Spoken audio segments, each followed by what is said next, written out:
Green.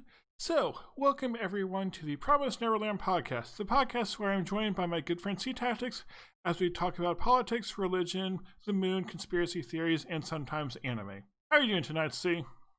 I thought we were here to talk about Sympho Gear. Well, I mean, isn't that a given with our channel? Or our I guess podcast? so. Yeah. Usually we talk about it anyway. So Yes, everyone go watch Sympho Gear. This podcast is important. That's what we're here for. Sympho Gear is amazing. It is. It's the best show. But do you know what else is amazing? Big Daddy Phil. Exactly, Big Daddy Phil, who is our favorite character of all time in all of anime, and the reason that The Promised Neverland is such the best show ever, even better than all the other good shows that people like, right? Yes. 100%, absolutely. Are things actually working? Hopefully. Okay, I want to make sure I didn't accidentally hit the start recording instead of the start streaming, because those are two different buttons. Yeah. Don't you hate it when that happens? Computers are complicated. So yeah, we're here for our anticipations, our expectations, and I actually have a list of stuff that I wrote down for it. Oh, But nice. I did that too. yeah, I'm also making sure that the thing is actually podcasting, or actually it is. streaming. Yes, yay. I Yeah, wait. Oh, I hear things. exactly. We are good at what we do. We are very good. So yeah, what's some of your like expectations for season 2? Because it's been I rewatched the series recently for one of my videos. Oh, nice. But I think it would be interesting to hear what you have. I haven't rewatched it since we watched it with Astra. Like that was around like a year ago. Almost a year ago, beginning of the year is when we did it. Yeah, and of last year. Yeah, that was fun. Yeah, because that's the first time I watched the dub. I think. Oh yeah, first time you watched the dub. I watched the dub with my sister before that. I've seen the show like 3 times now, I think. Yeah, I've seen it 3 times. Same. And I'm talking about like what we're expecting. I'm honestly not quite sure what to expect. Because like you have the standard things like they're escaping, they're trying to like find safety, but like what will they find? They'll have to survive the demons and the world and all the other things, and we really know nothing about the world.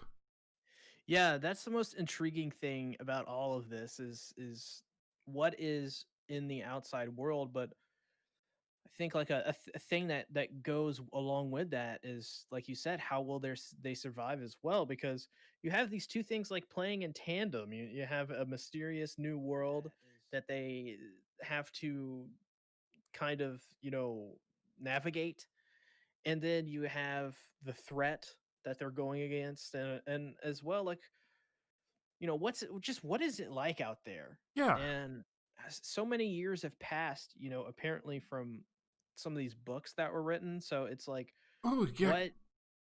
What is society like now at this point? Is there even a society? Is this even planet Earth that we know it? Well, I thought we found like some indication of what the year was, but I forget what that was. I should go. I think it was like 50 years in the Yeah, future. I want to say it's like either 2050 or 50 years in the future from now. Yeah. And so that means like at least like 2 generations have been between like us and their world. So yeah. And we also don't know exactly like what the diversion point was, but it definitely seems like it was a few years like before our present. Mm-hmm. So, like, how long have these farms been around? Like, and do the demons control the entire world? Is it only a piece of it? What's going on there? Yeah, could these monsters, these demons, could they themselves be on the run from society? Like there's some like hidden, like even that it could be totally anything, yeah. you know. Also, good day to Adrian L. You said good day to us, so I wanted to respond before I forgot. Oh yes. What's up, Adrian?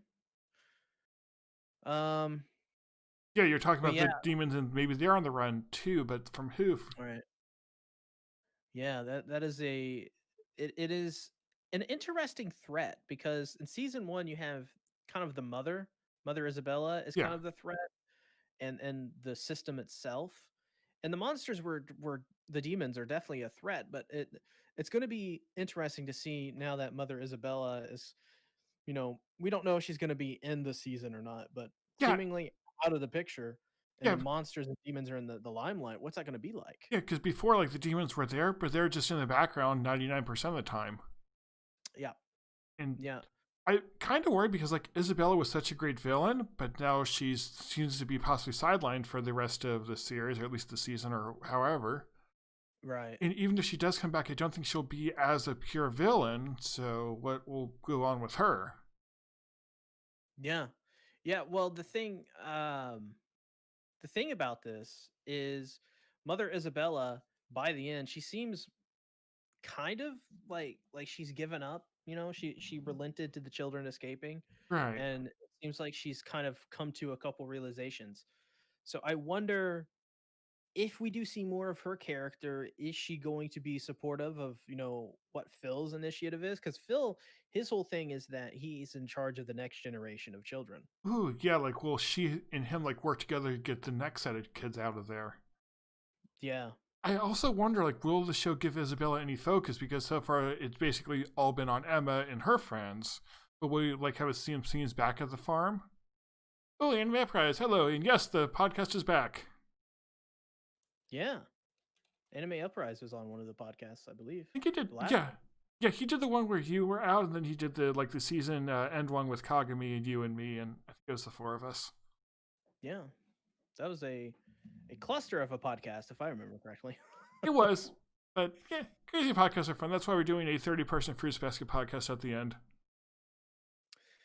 That is true. Adrian says, "Subsea, I have this question: if the kids raised inside the demons' farms are this smart, how smart are the demons?" That is a great question. I think they'd have to be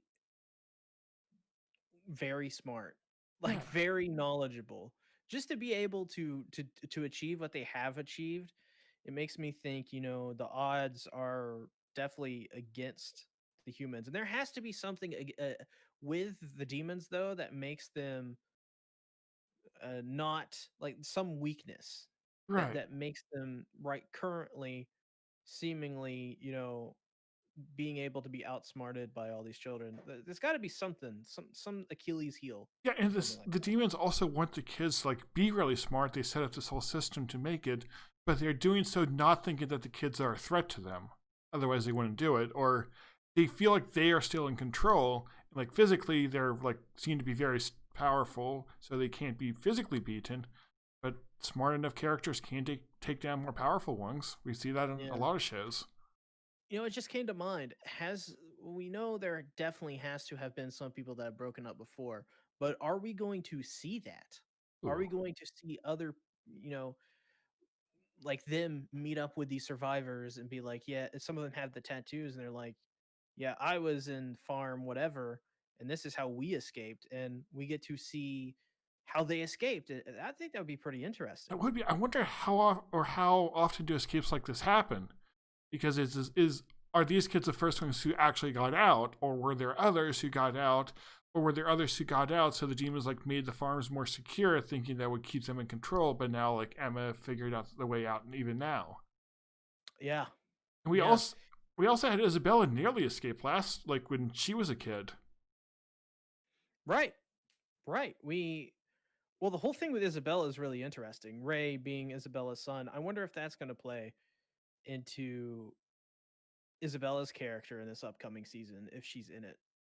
Yeah, and that actually raises a big question too. Like we know that these people become mothers to the kids, but you would have to have a lot of different mothers, or each mother would have to have a lot of different kids. So how common is that? Yeah, yeah. It makes me wonder. It makes me wonder how, because I think it would be more common because you have to, supply these kids to the monsters and demons to eat. So it it makes me think that what we are going to see in this new season is shedding light on kind of how the farm system works, and Oh yeah. maybe even how many farms there has to be able to do this. How many demons are on Earth right now? Yeah, that's true. Because like, are they just like as populous as humans are? Are they just like? Are there just a few of them, but they have a lot of power? Is it just like the small section of the world that they're on? Yeah. Yeah, Th- Randy Brom asked, is that Tales of Zestria?" The thumbnail, maybe, because I thought I changed it, but last time I did the setup, I was streaming Tales of Zestria, so that there might still be some remnants of that because YouTube is weird. YouTube is very weird. I agree. Yeah, and Adrian says the season 2 is all about the kids facing the outside world, so it'll be an interesting change. Which, yeah, I definitely agree with that. I want to see the world and like start getting into all these mysteries and questions and stuff. Definitely. Definitely. Well, the thing about Promised Neverland, I think, is kind of like almost the same thing with ReZero in a sense, where ReZero has this incredible foundation of the characters, and through the characters, we get to experience the world. Right. And I think that's the same thing for the Promised Neverland. It's a very interesting aspect because you have a lot of these foundations of these characters, but we don't know much about the world. And I think a lot of the world is going to be a mystery in the Promised Neverland. But I also have this weird expectation from it that in the first couple of episodes in this new season, I think we're going to shed a lot of light on how the outside world is and how it's going to work in terms of, learning about the everyday challenges. And I think through that, it's going to be a very, in terms of world building, I think it's going to have to be a really compelling season. Yeah, I feel like they have to start building the world now because otherwise they have no place to take their story. Yeah, it'd be very weird if they just continued on doing what they were doing, never mentioning the outside world. It would take you out of the experience, I think. Yeah, it's like, okay, they're in the outside, so it's like they have to start revealing. And Randy asks, is Promised Neverland good? I would say yes, it's one of my favorite anime ever. Yeah, it is a very good show. Absolutely. I'll be covering it weekly on my channel. That's how good it is. Yeah, Uh, and we will be doing these weekly podcasts because we'll have lots of stuff to say and we'll want to complain about cliffhangers. yes, yes. Show's very good at cliffhangers. Maybe a little too good, actually. Yeah. That actually is a great point. Something I want to ask you, Rising, and the people in the chat that are watching as well. Uh, with season 2, I don't. Do you think there's going to be like a thriller or like a horror focus? Because I think I don't think there is. I think they're going to have to go in more of a adventure, big open world kind of experience because I, like m- I just don't think I don't know how you would make Promised Neverland work the same way season 1 worked, if that makes sense. Yeah. I feel like they'll still have some horror elements, like when they encounter the demons, because I'm sure they'll have to from time to time. But Right. I agree. I don't think that'll be the focus. But I think when the time is right, they'll use that type of storytelling. Yeah, in my head, I think that when a demon shows up, um, that is where the horror will come. They will come up with a scenario to make it. God, people are slamming stuff downstairs. To make it seem like there's something really horrifying about these confrontations, and that every time they happen, they would. I hope they're like unique, but at the same time uniquely horrifying as well. So it's not like the same thing that happens every time you see one. Maybe there's something unique about each of the demons, Yeah. and like maybe one has a special skill or whatever, and that is what makes that extra horrifying in a way. I don't know. I think it would Yeah. be Yeah. pretty cool. Yeah, I think especially since like they'll need to find. I'm sure they'll figure out ways to like take down demons, or even not take them down, but like escape them, and how they can do different things with each demon or group of demons they encounter. Yeah, Yeah. One absolutely. thing I hope they do is I hope they keep the demons like feeling really powerful and a big threat, as opposed to like depowering them as they get stronger or whatever. Yeah, that is interesting. I don't know I don't know how I would feel if they devalue the threat of the demons, because in a sense you almost have to, because like you have to establish, I think, what they can do. Yeah, So like you like outside of the walls and stuff, but like you have to take a little bit away the mystique at least. yeah, And it's going to be interesting how they balance that. yeah. Because how do you let the kids win, at least for the most part, while still making the demons feel really powerful and dangerous? Right. Right. And I wonder how how much of the demons in that sense we are going to see in this season. Yeah. So Is it my like going to be like episode 2 they run into one and they got to like they kill like a whole flock of them and it's like well it's like also as well they're kids. right. So like how do they fight? Yeah, they cannot fight like physically, or at least not at the same level as the demons can. That would just Yes. not make any sense unless you get superpowers, which is that doesn't feel like where the story's going. And I hope it doesn't go that way. They just train with Naruto and they get really strong. It's just fairy tale friendship power ups. That's all it is. I have enough friendship power ups in SIO. I need to go back to watching that. Because I have Nakama, I have power. Yeah, I'm also wondering like how dark is this season going to get? Like we have a big threat with the demons, obviously, but will they actually like have characters killed off? How will they balance like keeping it serious without it feeling like the characters have plot armor? See, that's for some reason it makes me think like if they do, I don't want that to move in that direction like in a big way. I don't want that direction to be obvious where every week you're like who's going to die next. Yeah, I that don't wouldn't want feel it to right. feel yeah, I don't want it to feel like a show where any character can die at any point. I don't like the I think that got really boring with The Walking Dead and I just don't want the Promised Neverland to be like The Walking Dead. I want there to be I want it to be story driven. I don't want it to be character um driven on if the character is going to die or not this episode. So I don't think there's going to be that threat.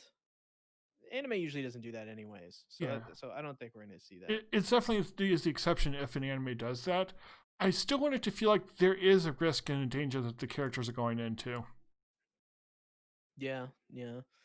Adrian said this season 1 of this show had no plot armor for the kids, so yeah, Yeah, that is a very interesting thing. It didn't feel like everything felt pretty natural in season 1. It felt like Mother Isabella was a massive threat. So, yeah, and like the kids did lose and they like have setbacks. So in that season one, they were able to do that. Like the you could feel there was a real threat. The kids did lose, but at the same time, they didn't have to like kill off the entire cast to make it feel dangerous. yep, yep. So it is a very interesting challenge. I hope I hope they take that approach with season 2 and the new threats that they'll be having to face because I like the approach of season 1, how it felt like Adrian's right, how didn't feel like there was any plot armor. I Yeah, think that makes the show and the characters that much more compelling because you don't feel like you're on the edge of your seat every episode because you're like, are they gonna? Is Isabella gonna find out? yeah. Like, what's Crone doing this episode, or are they going to escape? In a way, I think season one sort of had the advantage that Isabella did not want to kill the kids, so there were limits to what she could do, which I think also made it Yeah, really interesting. Is that both the kids and her were like limited in what actions they could take. right. Because Isabella wanted to get the kids shipped out, Yeah, so they can't kill them. But at the same time, she knows they're plotting and they may escape. So, what do you do about that? Like, how do yeah, you play that? It's a balancing act of like keeping your eye on them and yeah. So how do you you keep know, them under control? And she also legitimately did care about the kids, so she wanted them to be happy. yeah, in that weird sense, yeah, she kind of did care for them in a weird, genuine motherly Yeah, way. That was a very interesting part of Isabella. yeah. It's like a Um, genuine love, but a very twisted love. well, about that is with Phil being in charge of the next generation, uh, what is Isabella and Phil's role going to be in this season? Ooh, yeah, Because I think we'd have to see Phil a little bit, see how that's going with into this next season. And with that kind of question, did you know that they're going to be adding scenes to this anime? Yeah, that's actually one of the topics that I was wanting to bring up. Is like, what are your thoughts on that? Well, for me, I think it's cool because I like when adaptations try to add something that the source material doesn't and make it their own unique thing. Uh, Most people will know I'm a really big fan of the Fate series, and the Fate, all the Fate adaptations do that kind of thing. They change a couple stuff, and they kind of make it. UFO Table makes it their own creative, unique thing. Okay. Um, so I think it's cool. I'm not really. Some people are worried about that. I think most people are just kind of like a wait and see kind of Yeah. mentality. I haven't seen anybody really complain about it. If anything, from what I've heard about the way the manga goes, apparently season one, in manga form, or what we watched in season one was like the 10 out of 10 perfect show, Right. manga story, whatever. And season two and onward is going to be like an 8 out of 10 because it's just kind of a different thing. Yeah, I've heard like different things, but the impression from the community seems to be that the manga goes downhill over time. Yeah, yeah. So I've discussed this quite a bit with Satsuki because Satsuki's read the whole thing. Okay. Just kind of like his opinions on that. Somebody who's actually read the manga and who is in the community. And we discussed that, and I think what I came to just from hearing him, my reaction is, well, they're probably going to be adding stuff, and Yeah. they're probably going to be rewriting some things. So uh, yeah, I was right because when we were talking about this was months before they had released the information that they're going to be adding anime original stuff to it. So it seems like what the route they're going down is the route that I thought they would, and that is Like trying to fix making, it. not necessarily fix it, but make it to where anime fans, like, where they can avoid that criticism, or where they listen to that criticism and they can avoid those same mistakes again. Okay. I mean, yeah, that was my hope because I know a lot of people think like, oh, they changed it to or changed from the manga, so it's bad. I don't think that at all because I really don't read manga, so I don't care if they change it. And even if they did, if the story here is good, then I don't care about the source. Right. So though it seems like a lot of times when they do change it, they end up like making it worse because like things don't line up how the author originally intended it, so it just doesn't feel right, or just like they mess up the pacing, which I don't think they need to worry about that here. But yeah, my hope is that they'll see, like, now that they have the entire story written, they'll see, okay, here are the things that did not work as well. Here are the things we want to fix if we do it again, so they can start making changes now to like line up to improve it. I also talked to Satsuki about this, and I think this is a really interesting little this, the talking point is, how long do you think Promised Neverland is going to be? Ooh, yeah, because then the manga ended. Yeah, it's already done. How many chapters did it have? Over 100, pretty Okay, sure. so if you assume like 2 episodes per, or 2 chapters per episode, which is standard, I don't know how Promised Neverland is, that would give us around 50 episodes, maybe more. So that would be at least 4 seasons if they're this long. Well, I think they're going to do 3 or 4 Okay, 3 or 4 total because, seasons. yeah, because, and I've also actually heard from Satsuki that the ending is just really lame. Okay, So I think that also supports that they're probably going to redo the ending yeah, in the anime. I don't think they're going to have a lame ending because this series really did take off. This is one of those. It's not at the AOT level where it's the zeitgeist kind of thing, uh-huh. but it's like people, average everyday people have heard about Promised Neverland. I guarantee you, and are very into it. So I think that Promised Neverland is one of those series where is it Katakawa that does Promised Neverland, or Aniplex? I feel like Whoever it is. Aniplex. I could be Yeah, I feel completely wrong. Someone in chat Aniplex let us know. does everything. Yeah, somebody in chat will let us know. Hopefully, um, I think the producers and the studios that are behind the the people that are make the most money from this stuff. I think that they probably want the anime to do very well, Yeah, and so. And I also think probably the studio behind it, the director and the writers are probably they probably see the what happened with the manga and they don't want to go down that same road again. Yeah, and I'm sure that the people behind it are like, we want to make as much money from this as possible, so let's make sure we deliver a good product, like learn from mistakes, like give it the resources it needs, all that. Yeah, And absolutely. and if they like continue to have good seasons like the first one, and they can do them like once a year or something close to that, they'll just like build up the excitement all throughout that, and it'll be like Attack on Titan, which is big, like 7 years after it originally aired. Yeah. I also don't think season 2 needs to be as good as season 1 either.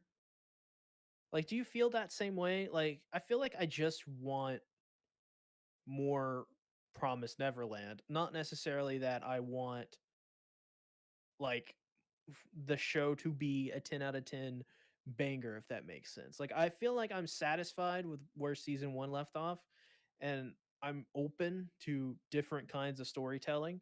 So at the same time, like, I feel like I'm going in with pretty leveled expectations Oh, because I'm not going in with feeling like I'm going to be disappointed based off what the manga readers have been saying. I feel like I'm going into season 2 because of what they've said with the expectations that we're going to get something a little bit more unique and different, a change of pace. And I'm kind of excited for that. yeah, I'm excited for more. I feel like because of how much I like season one, season two, my expectations are higher than just coming into a brand new series. So if we Yes. don't get something that excites me, then I will be disappointed, even if it's okay. Yeah. But it As doesn't. long as it Yeah, as long as sorry. it's still a solid suspense or whatever Right. they do with it, an Exactly. exciting one, then I'll be happy. Took the words right out of my mouth. As long as it's the same quality level, it's gonna. I think it'll be fine. The story doesn't need to, you know. I mean, I would like it to be another amazing, standout season, but I don't. I'm not trying to, make excuses for not liking it or for liking it or something. It's really just like I'm not. I don't. I'm not coming to the Promised Neverland for that certain kind of thing. I'm coming to the Promised Neverland for a decent story. That's kind of what I want from it at this point. Yeah, And it sort of reminds me of how I felt going into a certain scientific railgun season three, because there, like season two had an amazing arc for most of it, but then season three wasn't as good. But it was enjoyable. I'm glad we got yeah, more. I So feel like how can you go into season 2 expecting the same as well from just any layman that's watching Promised Neverland? Go into season 2 expecting it to be just as good or even better. yeah, I mean, we can expect that from certain series. We can expect that from things like AOT to pull from something that's airing now because AOT has that track record. Promised Neverland, I feel like it's like Cyberpunk 2077 in a sense. After seeing all the rage and hype about Cyberpunk 2077, and then seeing it come out to an absolute flop, an absolute meme, an absolute trash fire of a game, uh, and seeing what happened to that, it's like I feel like people at some point were expecting it and were preparing for that game to be bad.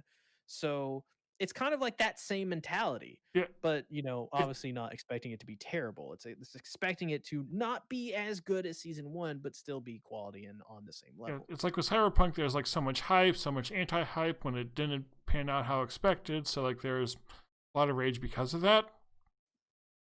Yeah, Yeah, yeah. I've never played that game, so I don't know what to think there. it's terrible. Exactly. It it See, was jumped onto the anti-hype train. so it Cyberpunk actually the better comparison would be like Attack on Titan's final season comes out and it's like crayon drawings, No, it's One like Punch Man literally. season two. So it's exactly like that, but even worse. Yes, as long as we don't get One Punch Man season two, I think I'll enjoy this one. Like think of the most like generic action anime that come out every season that have like a really bad budget and like terrible art and animation, and that's the season 2 of One Punch Man.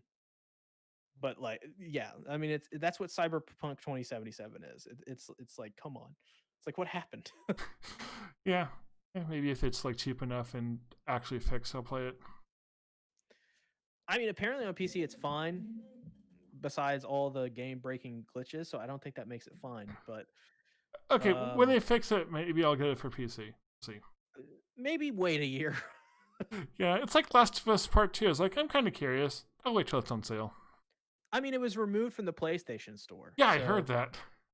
so like, which is they didn't remove it because the game's broken. Sony don't care about that. They removed it because of what CD Projekt Red did to them.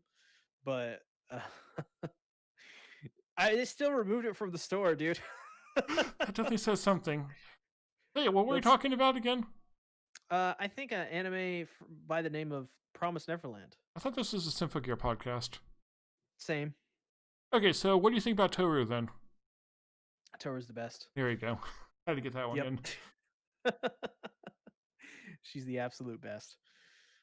Let me actually bring up my notes because I've never gone through them yet. Wow. I Uh, mean, I pretty much talked about all the things I wanted to talk about. yeah. Oh, one more question for you. All right. So, what do you think about this theory? The season is going to end with Emma blowing up the moon. I like this reference.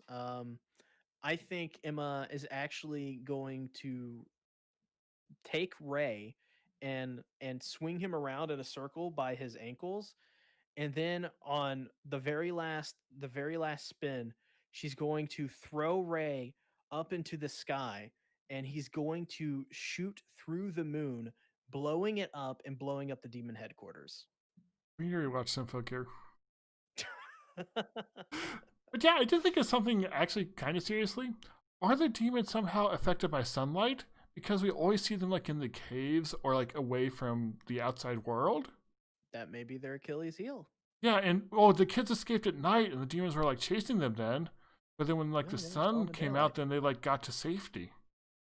If Satsuki the Savage is watching this after this airs, put down the comments below what you think about that theory, Satsuki. That's a Exactly. really good theory, Rising. That's a really good theory. See, I'm sometimes smart. Oh, No, okay. you're the best. You're the best. You're the best. You're the best. Did you love it? No. Damn it. See? Okay, I need to come up with another crazy theory. Ah, Satsuki's literally here. Yay, Satsuki! What the hell? It's like right on cue. Satsuki, you're the best. Satsuki is Toru. Explain the theory, Rising. Okay, so the theory is that the demons are affected by sunlight, and so that's the reason we've always seen them in caves, or when the kids escaped and the demons were like chasing them, that was at night, so there was no sun out.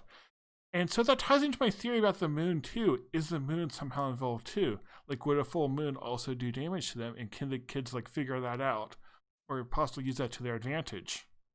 It's exactly like Inuyasha. Exactly. I've never seen Inuyasha. Inuyasha, Kagome! Hidai coats. Okay. Sango! All right. Yeah, apparently I saw the Tells Zestria thumbnail for everything. That's okay. No, that's fine. You can just change it afterwards, right? Yeah. Yeah, it's all good. It's all I good. will not validate that theory, but I'll say that was a good one. All right, so Satsuki says I'm a genius. I agree. I agree. So yeah, any other thoughts, concerns, theories, crazy ideas, low proclamations for Satsuki you wish to share? Sasuke, ever since the first time I ever saw you, I said, damn, look at them feet. Oh, Adrian Yep. brings up something interesting. Anyone notice the hidden details in the anime adaptation, like the scenes where someone was watching the kids in the forest or in some places? Yeah, there's a What? There is? well, it was implied. I don't think there's anything like evident for sure, but just like how they framed some of the scenes. Dude, that makes that really creepy. All that could be, was it just like trying to like have a creepy effect? Was someone there somehow watching that we don't know about yet? Do the demons like have someone like invisible spying on the kids? Oh my god. I gotta go back and rewatch just to see that. I've never noticed that. And that is the thing. Guess how do I miss that? Because in my review for The Promised Neverland, I was complaining about the backgrounds because I felt like they weren't really good. And in season one, and I'm like, well, that's another thing we talk about, but I guess let's save that topic for when the actual episodes air. But like, I didn't even notice that shit, but I should have. Oh, yeah, because I can sort of agree. Like the art itself isn't like that impressive, but they are definitely good at like framing the scene in a way to like convey like some sort of meaning. So the question is like, what meaning is that? Are they just showing the feeling? Are they implying something that's going on? Like, yeah, the Yeah. picture on screen now is just like the Ray like looking creepily, and you can see like he's mentally off, like he's going crazy. You know, the background's kind of lame. Mm-hmm.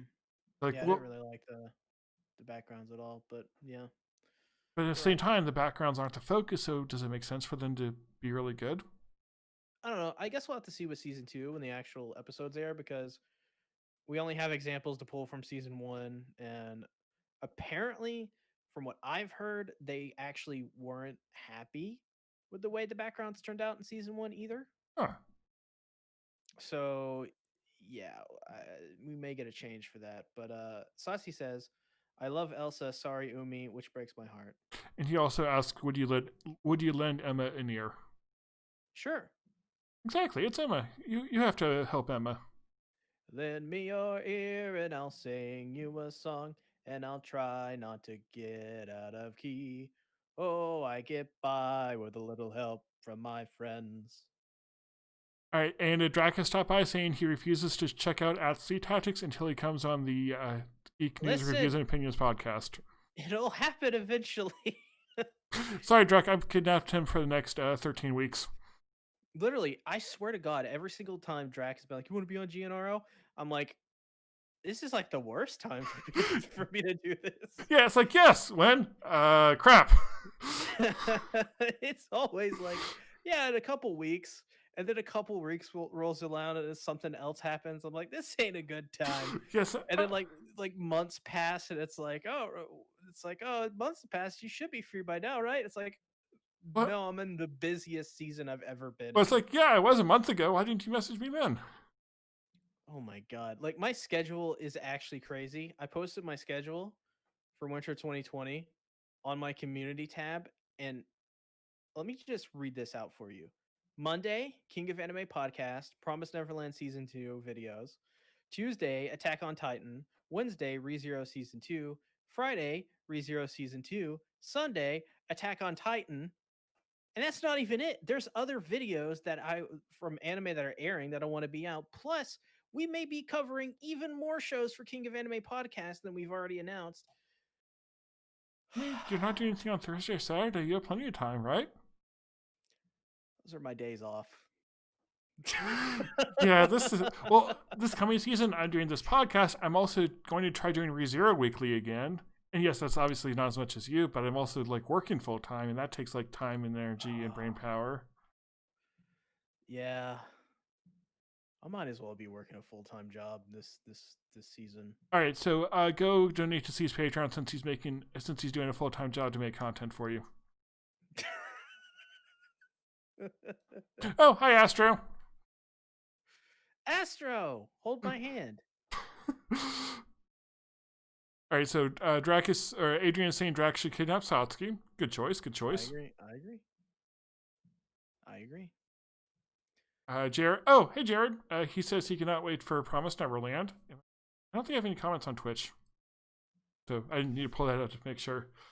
And all right, Astro says he's not holding your hand.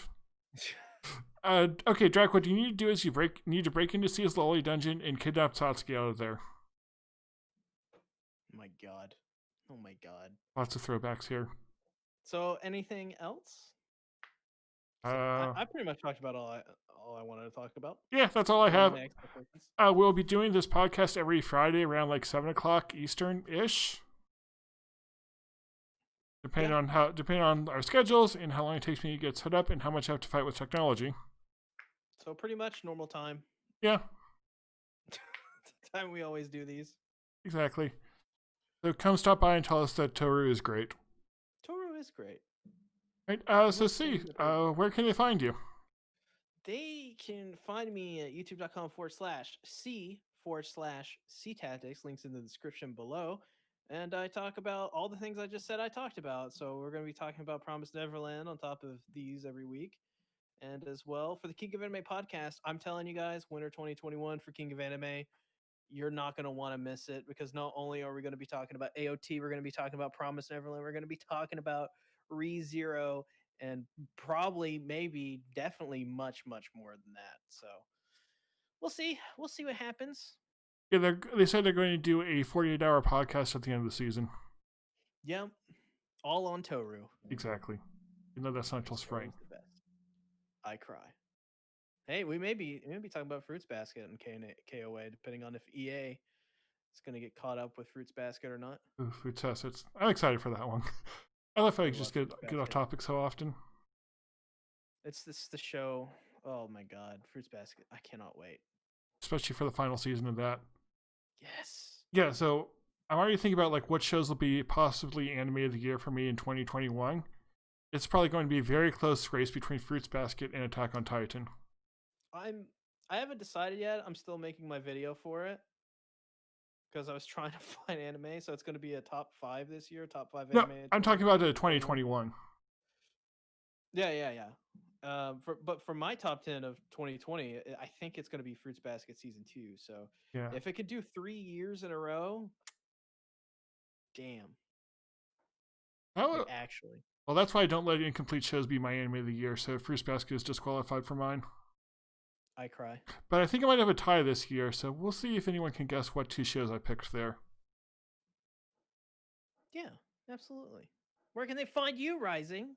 I mean, you're on my channel now, so you can find me there. You can find me on my Twitch if you're watching on YouTube, or my YouTube if you're following me on Twitch. I need to put my YouTube link on Twitch. They can find me on Twitter, and they can also find me in the Discord community my friend recently started for small streamers called the, what is it called? Called the Cloud Crew. So if you're a small streamer or want to interact with small streamers, go check out that Discord server. A link will be somewhere on my Twitter, probably. Hell yeah. And yep, see, you should join. I should. I'm a small streamer. Exactly. Which is true. I am. When you have time to stream. Yeah, when I have time to stream, I'm a small streamer. Satsuki says, watch Storyhedro, or ever how you pronounce it. I watched episode 1 of that, and I need to watch more. But yes, watch that show. It looks like an amazing show that I do not care about. You will care about it. It's insane.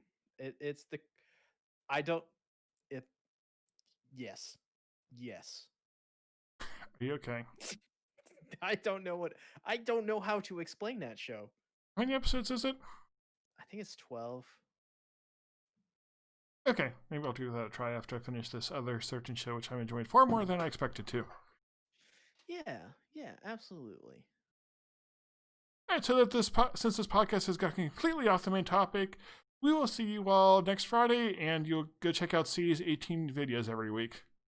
Yes, kill me. Oh, EA just said hi on Twitch. Hi, EA.